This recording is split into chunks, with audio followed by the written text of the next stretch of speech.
ফিরলাম বিরতির পর এবার আরো একবার চোখ রাখবো খেলার খবরের দিকে। আপনাদের জানিয়ে রাখবো যে আইপিএল এ নতুন কৃতিত্ব অর্জন করেছেন শ্রেয়াস আইয়ার।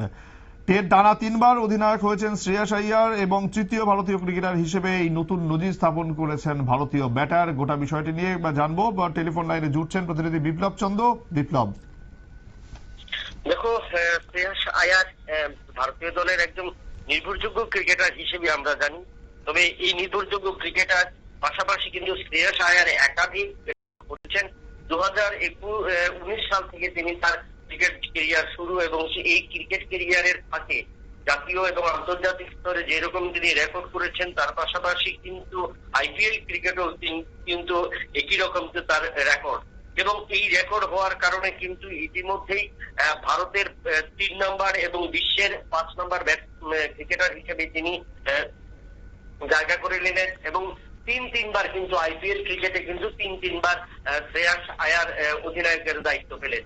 গত বছর শ্রেয়াস আইয়ারের নেতৃত্বে কলকাতা নাইট রাইডার্স চ্যাম্পিয়ন হয়েছে। এবছর নতুন ভাবে কিন্তু নতুন দলে গেলেন এবং সেই নতুন দলেরও কিন্তু শ্রেয়াস আইয়ারকে অধিনায়ক করা হয়েছে। অর্থাৎ 2021, 2023, 2024 সালের এই যে পারফরমেন্স, তারা পারফরমেন্সে কিন্তু একটা অধিনায়ক যেভাবে দলকে নেতৃত্ব দিয়েছেন, তার নেতৃত্বে যেভাবে দল চ্যাম্পিয়ন হয়েছে এবং সেই পরিসংখ্যান বা সেই ধারাবাহিকতার ক্ষেত্রে এবছর তাকে কিন্তু নতুন দল হিসেবে নতুন ভাবে কিন্তু শ্রেয়াস আইয়ার অধিনায়কত্ব পেলেন। এবং সুমন্ত বলে রাখি, কারণ একটা ক্রিকেটার যখন একটা চ্যাম্পিয়ন দলকে সরে যায়, তো সেক্ষেত্রে কোন একটা ঘাটতি বা দুর্বলতা বা ব্যর্থতা থাকে টিম পরিচালকের, এবং সেই ক্ষেত্রে কিন্তু শ্রেয়াস আইয়ারের সেই জায়গায় কোনো কিছু নেই, কিন্তু টিম ম্যানেজমেন্ট সেই জায়গায় অনেকটা কিন্তু গুরুত্ব দেয়নি শ্রেয়াস আইয়ারকে। তার কারণে কিন্তু শ্রেয়াস আইয়ারকে কিন্তু এবছর যে ফ্র্যাঞ্চাইজি 10টি ফ্র্যাঞ্চাইজির মধ্যে ভালো ক্রিকেটার হিসেবে অধিনায়ক হিসেবে তাকে দায়িত্ব তুলে দিল এবং তাকে সানরাইজার কিনে নিল।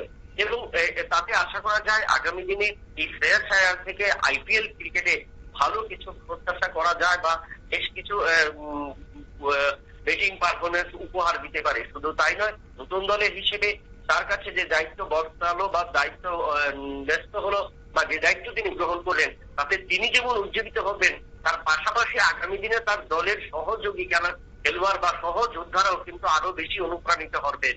কোন জায়গায় অনুপ্রাণিত হবেন? কারণ একটা চ্যাম্পিয়ন অধিনায়ক একটা দল থেকে আরেকটা দলে এসছেন এবং কিভাবে দলটা চালাতে হয়, কারণ 120 বলের খেলা এবং 120 বলে কিভাবে কোন মেজাজে কোথায় ফিল্ডার কোথায় ব্যাটসম্যান কোথায় বল করতে হবে, কি বল করতে হবে, সেটা সম্বন্ধে কিন্তু তিনি বা ওয়াকিবহল বা সেই জিনিসটা সম্বন্ধে সবচেয়ে বেশি তিনি তার জানা থাকে। তাই কিন্তু তিনি পরপর যে 3বার হলেন অধিনায়ক হচ্ছেন, এর মধ্যে 2বার কিন্তু তিনি চ্যাম্পিয়ন হয়েছেন, 2বার আইপিএল ক্রিকেটে কিন্তু দলকে চ্যাম্পিয়ন করেছেন।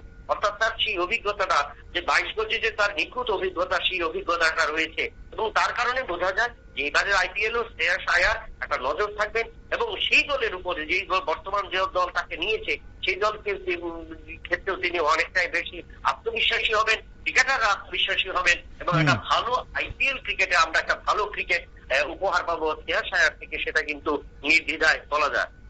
ধন্যবাদ বিপ্লব চন্দ্র আমাদের প্রতিনিধি জানাচ্ছিলেন যে শ্রেয়াস আইয়ারের রেকর্ড, শ্রেয়াস আইয়ার যে নজির গড়েছেন ইতিমধ্যেই, এবং সেই নজির অবশ্যই তাকে আগামী দিনে অনুপ্রাণিত করবে তার নতুন দল কিংস 11 পাঞ্জাবকে এগিয়ে নিয়ে যাওয়ার জন্য, এবং আইপিএল এ তার অধিনায়কত্বের উপর বেস করেই কিন্তু পাঞ্জাব চেষ্টা করবে তারা আইপিএল 2025-এর যে ট্রফি সেটা ছিনিয়ে নেবার। এখন এই পর্যন্তই। আরো অন্যান্য গুরুত্বপূর্ণ খবরের জন্য নজর রাখুন শুধুমাত্র নিউজ ভ্যানগার্ডে।